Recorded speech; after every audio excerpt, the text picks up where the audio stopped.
Hello everyone, welcome back to the live session. तो आज हम देखेंगे एनसीईआरटी इकोनॉमिक्स का चैप्टर नंबर 6 जो कि है रूरल डेवलपमेंट। तो शुरू करते हैं हमारा आज का chapter.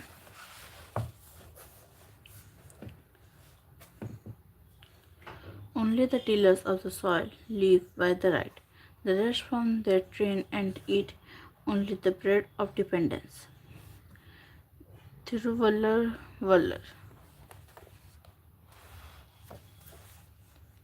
Introduction. In Chapter 4, we studied how poverty was a major challenge facing India. We also came to know what the majority of the poor live in rural areas where they do not have access to the basic necessities of life. Agriculture is the major source of livelihood in the rural sector. Mahatma Gandhi once said that the real progress of India did not mean simply the growth and expansion of industrial urban centers, but mainly the development of the villages. This idea of village development being at the center of the overall development of the nation is relevant even today. Why is this so? Why should we attach such significance to rural development when we see around us fast growing cities with large industry and modern information technology hubs? It is because more than two-thirds of India's population depends on agriculture that is yet to become productive enough to provide for them. One-third of rural India still lives in abject poverty. That is the reason why we have to see a developed rural India if our nation has to realize real progress. What then does rural development imply? What is rural development? Rural development is a comprehensive term. It essentially focuses on action for the development of areas that are lagging behind in the overall development of the village economy.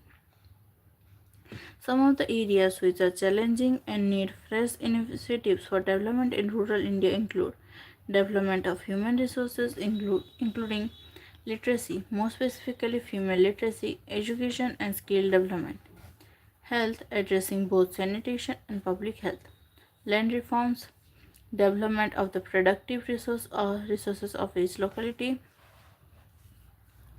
infrastructure development, credit like electricity, irrigation, credit, marketing, transport facilities, including construction of village roads and feeder roads to nearby highways, facilities for agriculture research and extension, and information dissemination.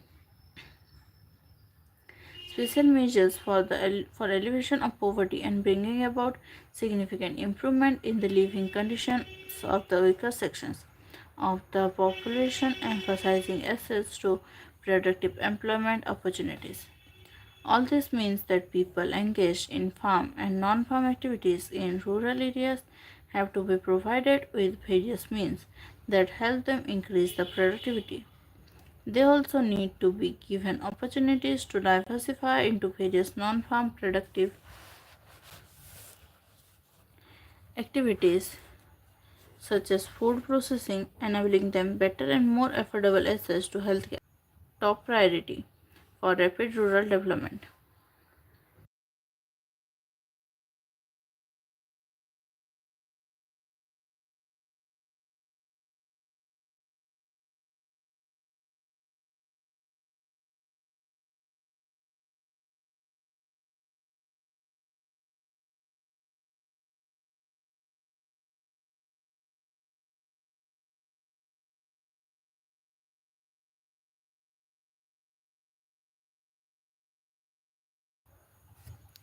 It was observed in an earlier chapter that although the share of agriculture sector's contribution to GDP was on a decline, the population dependent on this sector did not show any significant change. Further, after the initiation of reforms, the growth rate of agriculture sector decelerated to about 3% per annum during the 1991 to 2012, which was lower than the earlier years. Scholars identify decline in public investment since 1991 as the major reason for this. They also argue that inadequate infrastructure, lack of alternate employment opportunities in the industry or service sector, increasing casualization of employment, etc., further impact rural development.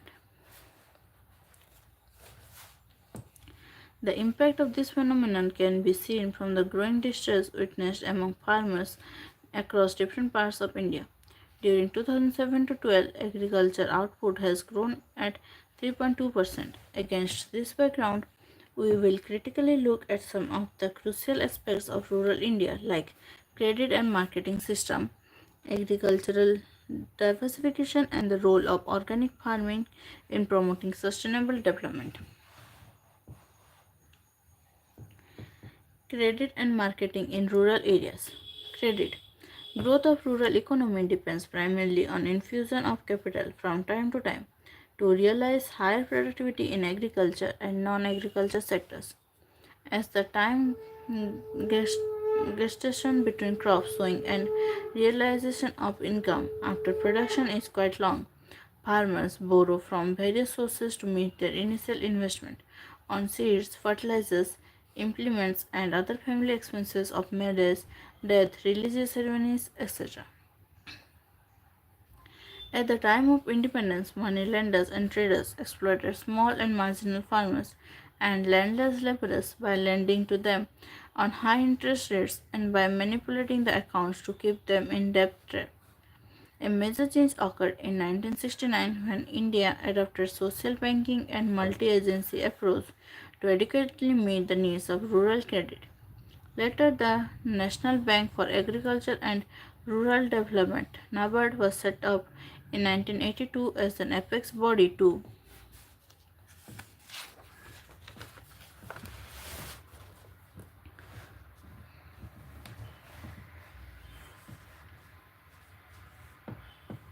coordinate the activities of all institutions involved in the rural financing system. The Green Revolution was a harbinger of major changes in the credit system, as it led to the diversification of the portfolio of rural credit towards production oriented lending. The institutional structure of rural bank today consists of a set of multi-agency institutions, namely commercial banks, regional rural banks, cooperatives, and land development banks. They are expected to dispense adequate credit at cheaper rates.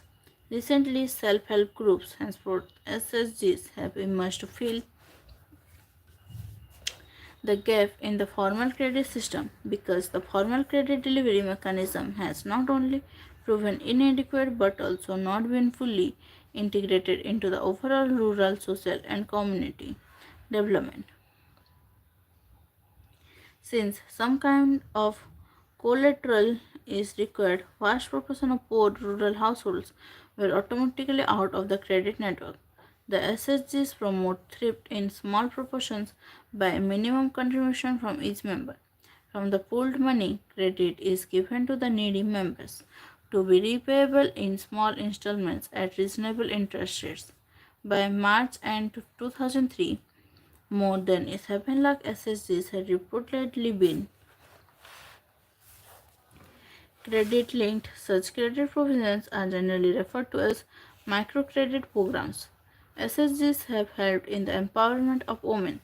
It is alleged that the borrowings are mainly confined to consumption purposes, while borrowers not spending for productive purposes. The Poor Women's Bank. Kudumbashree is a women-oriented community-based poverty reduction program being implemented in Kerala. In 1995, a thrift and credit society was started as a small savings bank for poor women with the objective to encourage savings. The Thrift and Credit Society mobilized Rs 1 crore as thrift savings. These societies have been acclaimed as the largest informal banks in Asia in terms of participation and savings mobilized.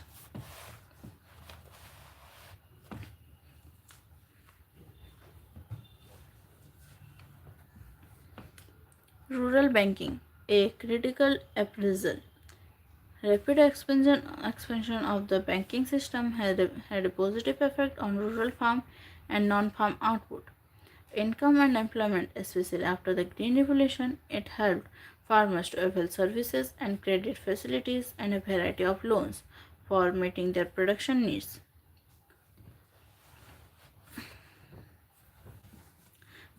Famines became events of the past. We have now achieved food security, which is reflected in the abundant buffer stocks of grains. However, all is not well with our banking system. With the possible exception of the commercial banks, other formal institutions have failed to develop a culture of deposit mobilization, lending to worthwhile borrowers, and effective loan recovery. Agricultural loan default rates have been chronically high. Why farmers failed to pay back loans? It is alleged that farmers are deliberately refusing to pay back loans. What could be the reasons? Thus, the expansion and promotion of the rural banking sector has taken a backseat after reforms. To improve the situation, it is suggested that banks need to change their approach from just being lenders to building up relationship banking with the borrowers, inculcating the habit of thrift and efficient utilization of financial resources needs to be enhanced among the farmers too.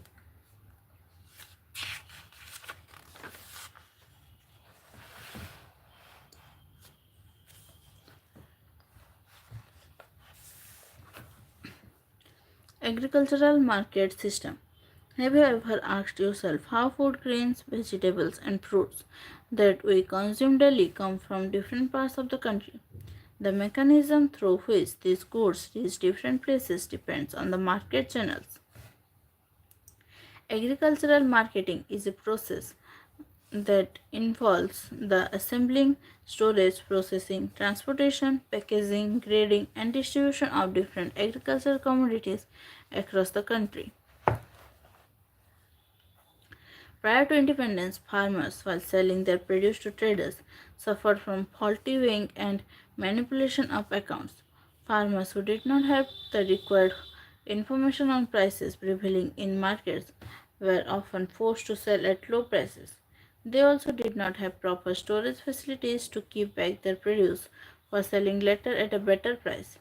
Do you know that even today, more than 10% of goods produced in farms are wasted due to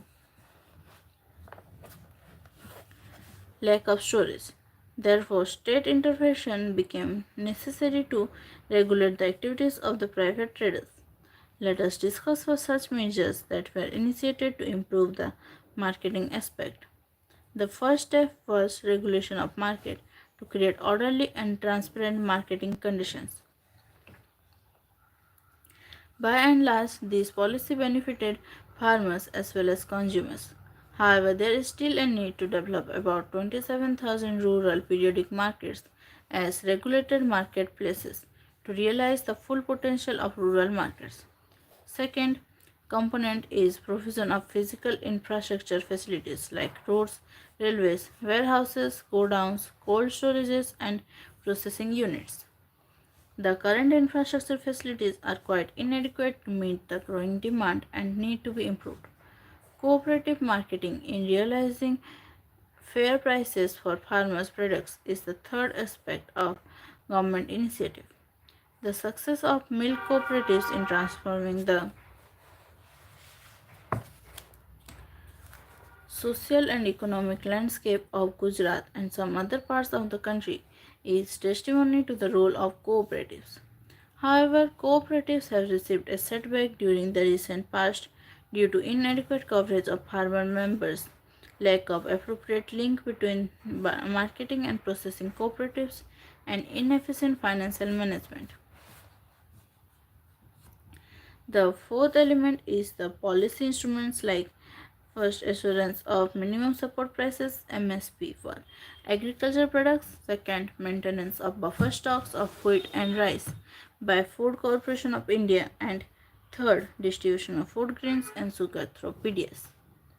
These instruments are aimed at protecting the income of the farmers and providing food grains at a subsidized rate to the poor. However, despite government intervention, private trade by moneylenders, rural political elites, big merchants, and rich farmers predominates agricultural markets. The need for government intervention is imminent, particularly when a large share of agricultural products is handled by the private sector.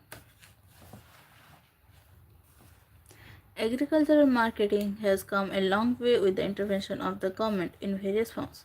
Some scholars argue that commercialization of agriculture offers tremendous scope for farmers to earn higher incomes provided the government intervention is restricted. What do you think about this view?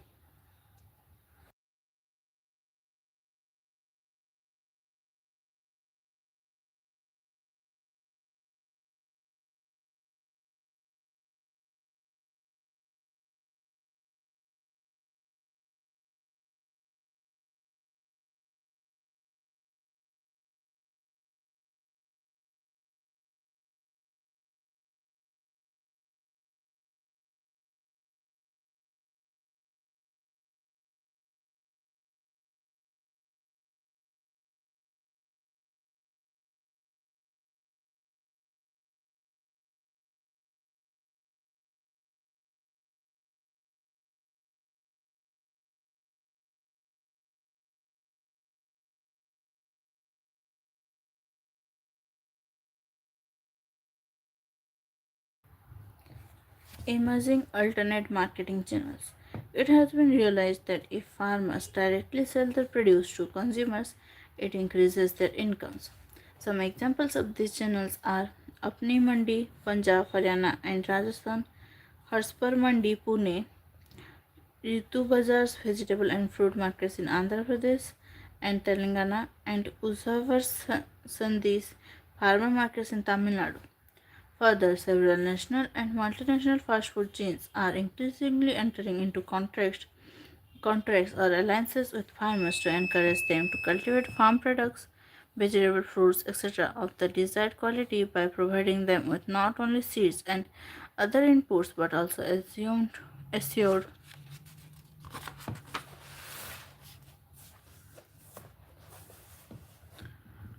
procurement of the produce at pre-decided prices. It is argued that such arrangements will help in reducing the price risk of farmers and would also expand the markets for farm products. Do you think such arrangements raise incomes of small farmers?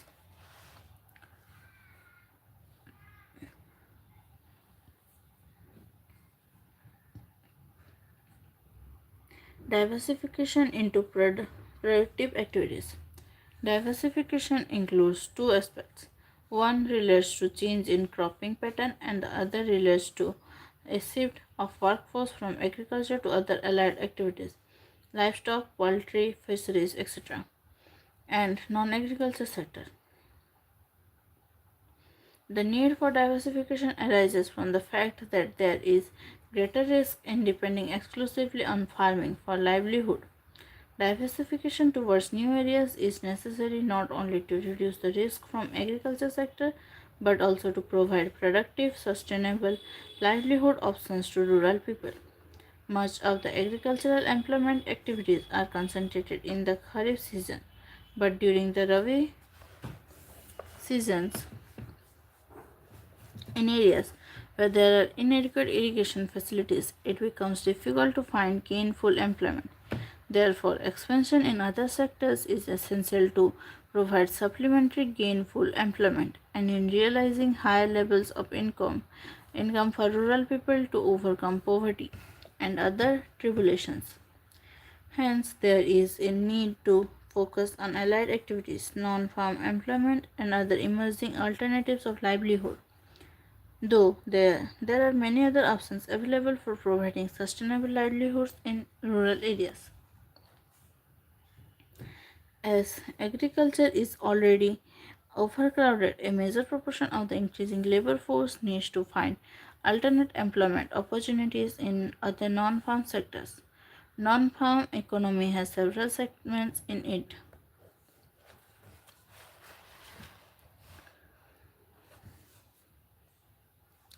Some possess dynamic linkages that permit healthy growth, while others are in subsistence, low productivity propositions.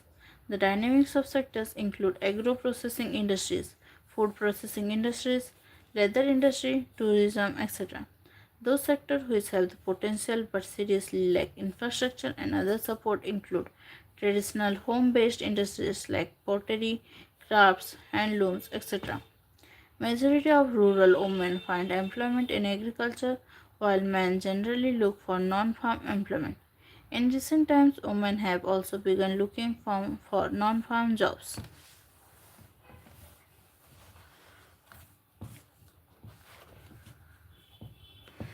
Tamil Nadu Women in Agriculture, Tanva. Tamil Nadu Women in Agriculture, Tanva is a project initiated in Tamil Nadu to train women in latest agricultural techniques.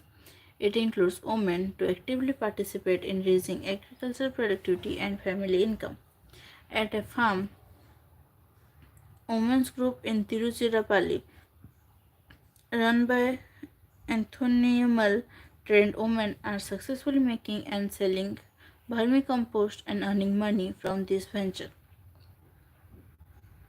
Many other farm women's groups are creating savings in their group by functioning like mini banks through a microcredit system.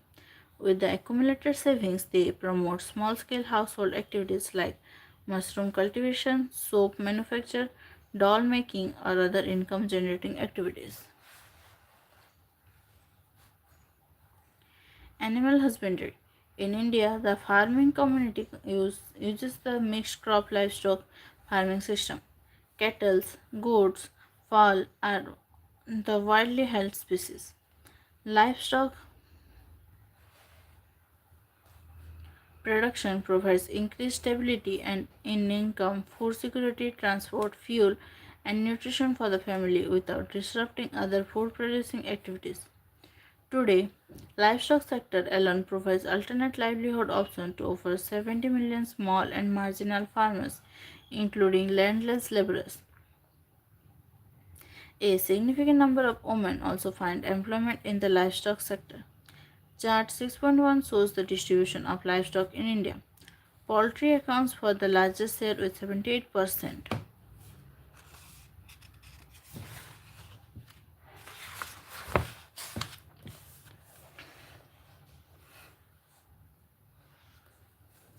followed by others. Other animals which include camels, asses, horses, ponies, and mules are in the lowest rung. India had about 300 million cattle, including 108 million buffaloes, in 2012. Performance of the Indian dairy sector over the last 3 decades has been quite impressive. Milk production in the country has increased by more than 8 times between 1951 to 2014. This can be attributed mainly to the successful implementation of Operation Flood. It is a system whereby all the farmers can pool their milk produced according to different grading based on quality, and the same is processed and marketed to urban centers through cooperatives. In this system, the farmers are assured of a fair price and income from the supply of milk to urban markets. As pointed out earlier, Gujarat state is held as a success story in the efficient implementation of milk cooperatives, which has been emulated by many states. Meat, eggs, wool, and other byproducts are also emerging as important productive sectors for diversification. Fisheries. The fishing community regards the water body as mother or provider. The water bodies consisting of seas, oceans, rivers, lakes, natural aquatic ponds, streams, etc., are therefore an integral and life giving source of the fishing community. In India, after progressive increase in budgetary allocations and introduction of new technologies in fisheries and aquaculture, the development of fisheries has come a long way. Presently, fish production from inland sources contributes about 64% to the total value of fish production, and the balance 36% comes from the marine sector, sea and oceans.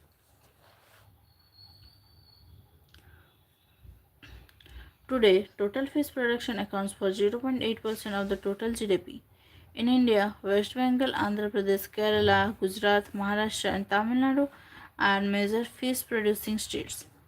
A large share of fish worker families are poor.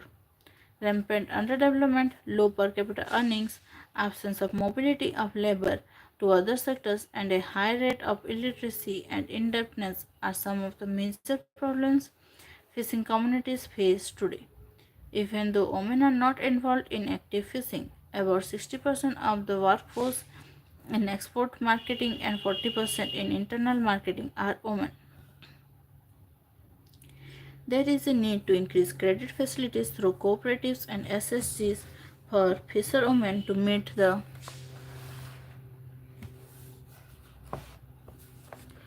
working capital requirements for marketing. Horticulture. Blessed with a varying climate and soil conditions,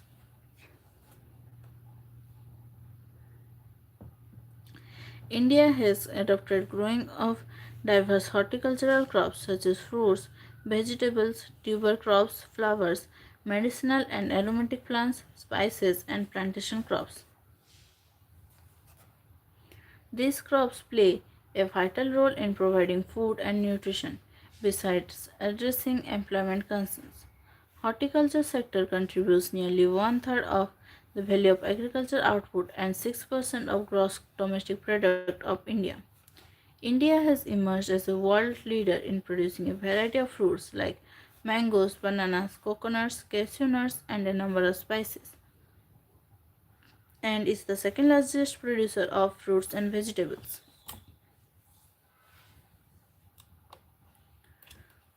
Economic condition of many farmers engaged in horticulture has improved, and it has become a means of improving livelihood for many unprivileged classes.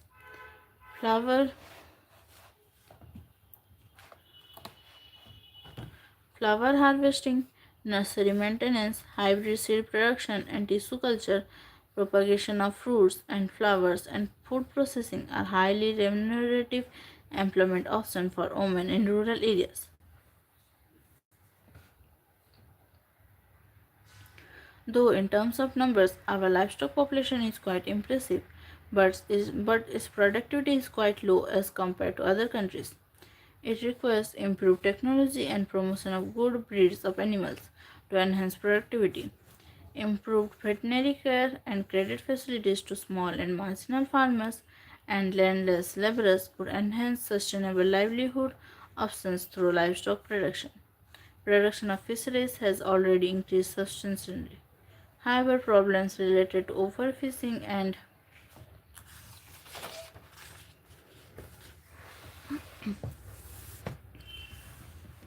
pollution need to be regulated and controlled. Welfare programs for the fishing community have to be reoriented in a manner which can provide long term gains and sustenance of livelihoods. Horticulture has emerged as a successful, sustainable livelihood option and needs to be encouraged significantly. Enhancing its role requires investment in infrastructure like electricity, cold storage systems, marketing linkages, small scale processing units, and technology improvement and dissemination.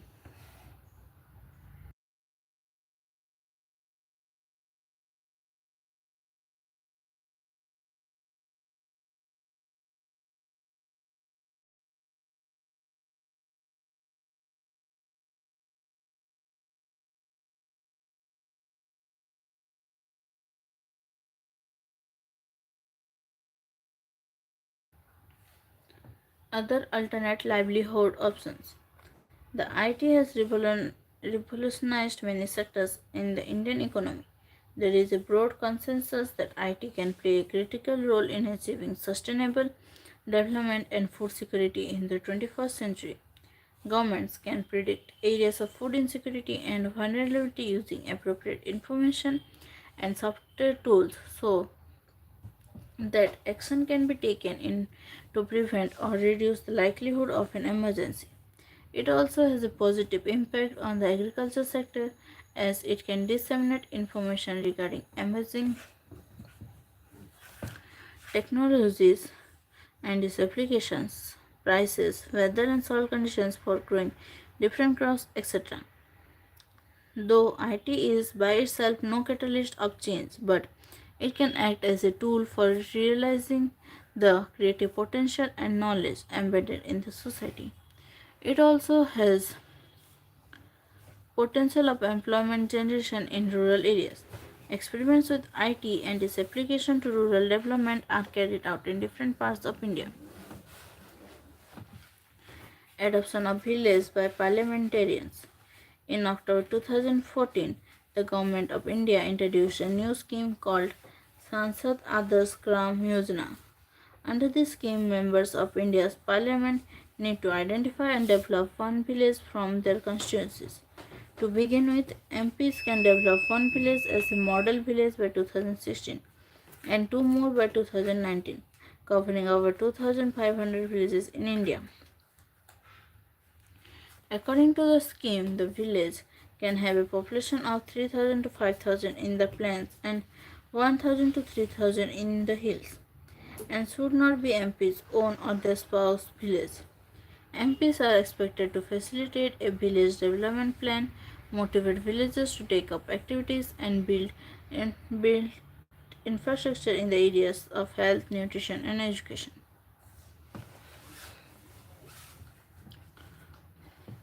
Sustainable development and organic farming.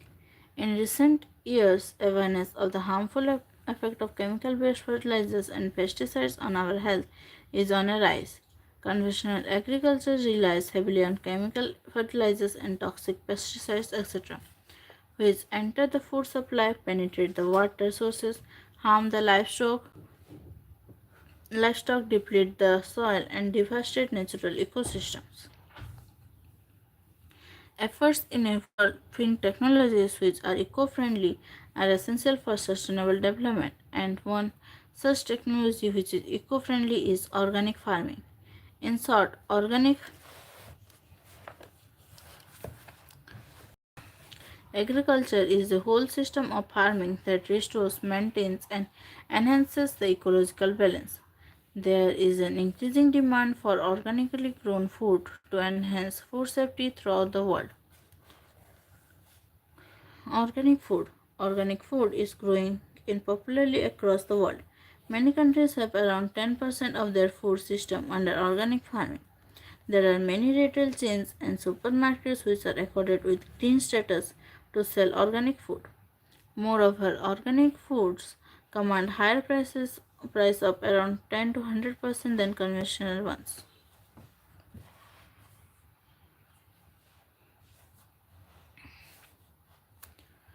Benefits of organic farming. Organic agriculture offers a means of substitute costlier agriculture inputs such as HYV seeds, chemical fertilizers, pesticides, etc. with locally produced organic inputs that are cheaper and thereby generate good returns on investment. Organic agriculture also generates income through exports as the demand for organically grown crops is on a rise. Studies across countries have shown that organically grown food has more nutritional value than chemical farming, thus providing us with healthy foods. Since organic farming requires more labor input than conventional farming, India will find organic farming an attractive proposition. Finally, the produce is pesticide free and produced in an environmentally sustainable way. Organically produced cotton in Maharashtra.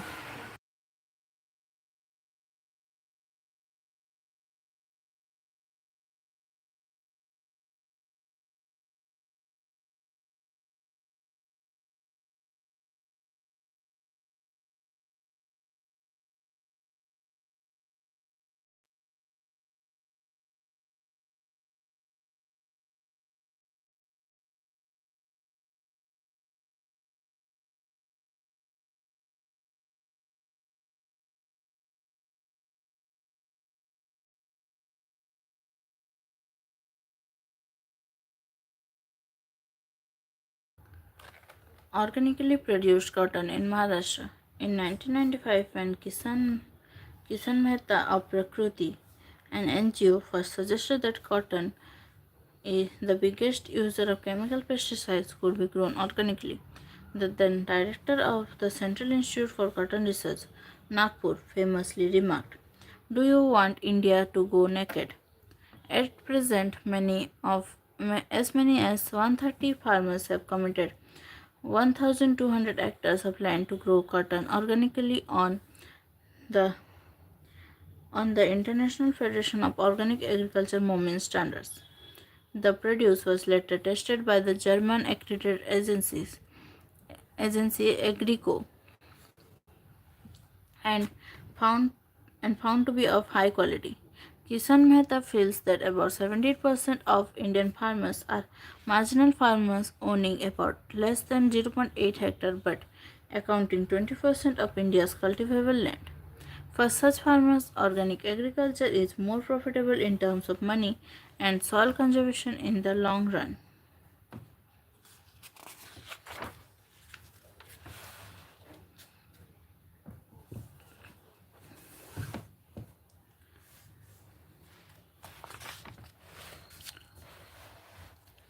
Popularizing organic farming requires awareness and willingness on the part of farmers to adapt to new technology.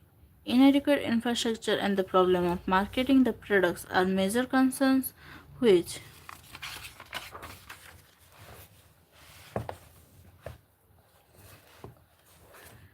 need to be addressed apart from an appropriate agriculture policy to promote organic farming. It has been observed that the yields from organic farming are less than modern agricultural farming in the initial years. Therefore, small and marginal farmers may find it difficult to adapt to large scale production. Organic produce may also have more blemishes and a shorter shelf life than sprayed produce. Moreover, choice in production of off-season crops is quite limited in organic farming. Nevertheless, organic farming helps in sustainable development of agriculture and India has a clear advantage in producing organic products for both domestic and international markets. Do you think food and non-food items cultivated using organic farming methods will be cheaper? Conclusion: it is clear that until and unless some spectacular changes occur, the rural sector might continue to remain backward. There is a greater need today to make rural areas more vibrant through diversification into dairying, poultry, fisheries, vegetables, and fruits, and linking of the rural production centers with the urban and foreign export markets to realize higher returns on the investment for the products. Moreover, infrastructure elements like credit and marketing, farmer friendly agriculture policies, and a constant appraisal and dialogue between farmers groups and state agriculture departments are essential to realize the full potential of the sector. Today, we cannot look at the environment and rural development as two distinct subjects. There is a need to invent or procure alternate set of eco-friendly technologies that lead to sustainable development in different circumstances. From this, each rural community can choose whatever will suit its purpose.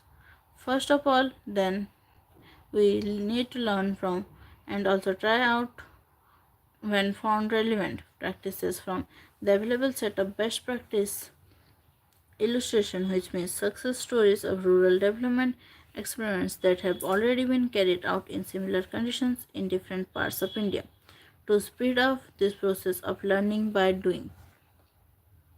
Recap: rural development is quite a comprehensive term, but it essentially means a plan of action for the development of rural areas which are lagging behind in socio-economic development. There is a need for improving the quantity and quality of infrastructure in rural areas such as banking, marketing, storage, transport, and communications, etc., to realize its true potential. Diversification towards new areas such as livestock, fishery, and other non agricultural activities is necessary, not only to reduce the risk from agriculture sector but also to provide productive sustainable livelihood options to our rural people. The importance of organic farming as an environmentally sustainable production process is on a rise and needs to be promoted.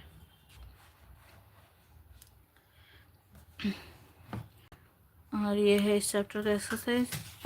तो इसी के साथ हमारा ये chapter ख़त्म होता है। और अगर आप चैनल पे नए हैं तो चैनल को सब्सक्राइब कर दीजिए और नोटिफिकेशन आइकन पर क्लिक कर दीजिए ताकि आप डेली लाइव क्लास ज्वाइन कर सकें। साथ ही अगर आपको वीडियो अच्छा लगे तो लाइक कर दीजिए और अपने दोस्तों के साथ शेयर कर दीजिए ताकि उन्हें भी हेल्प हो सके। तो हमारा सेशन यहीं तक था। Thank you, thanks for joining.